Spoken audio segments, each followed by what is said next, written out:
Hey, so this is not a post that I enjoy doing, but it's certainly an appropriate post, and it's definitely a respectful post. In the world, the wild world of pro wrestling, the world that I love, we lost a legend this week, and the name of that legend is Jarrett.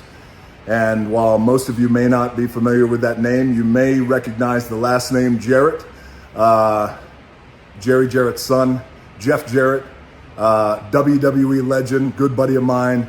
I've known him since I was a little kid. We came up together in the world of wrestling, certainly in the Memphis, Tennessee territory, which I'm going to get to in a second. But Jeff Jarrett and the Jarrett family, Jeff lost his dad, and the Jarrett family lost the patriarch of the family, Jarrett. And I want to take a moment to acknowledge Jerry's contributions to the world of pro wrestling, of course, the world that I love.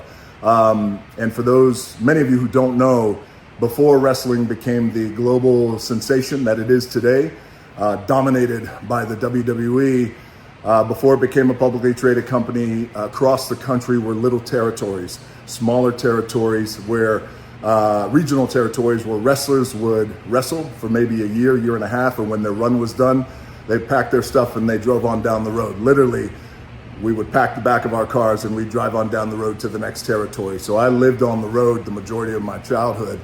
And one of the territories that we went to when I was a kid was Memphis wrestling.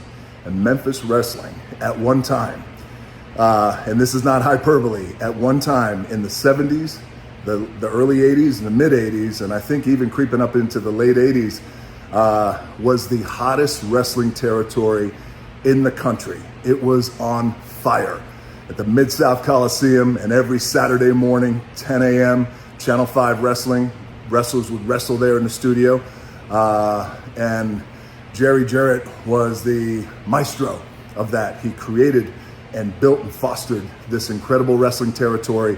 And I got to tell you, as a fan and a lover of the world of pro wrestling, Memphis wrestling in the late 70s, early 80s had such a strong influence on my career, how I worked the microphone, how I worked in my matches, the storytelling that I would put in my matches, how I decided that I wanted to become a ring general. There was so much of Memphis wrestling that influenced my style, and that was all because of Jarrett.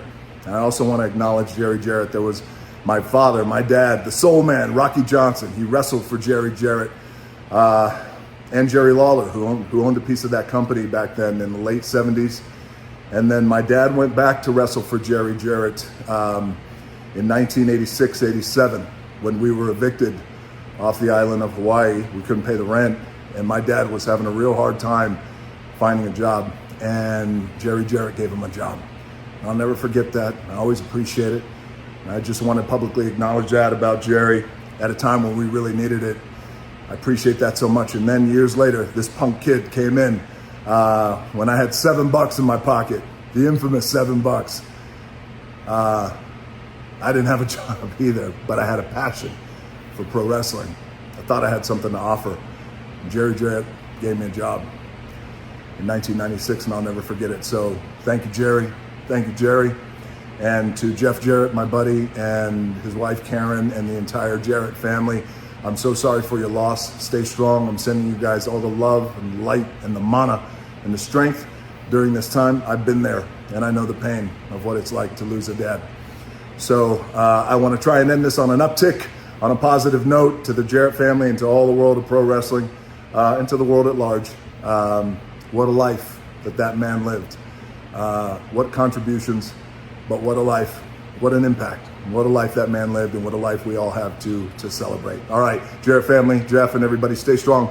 Love you guys. And right now, Jerry and the Soul Man are up there looking down.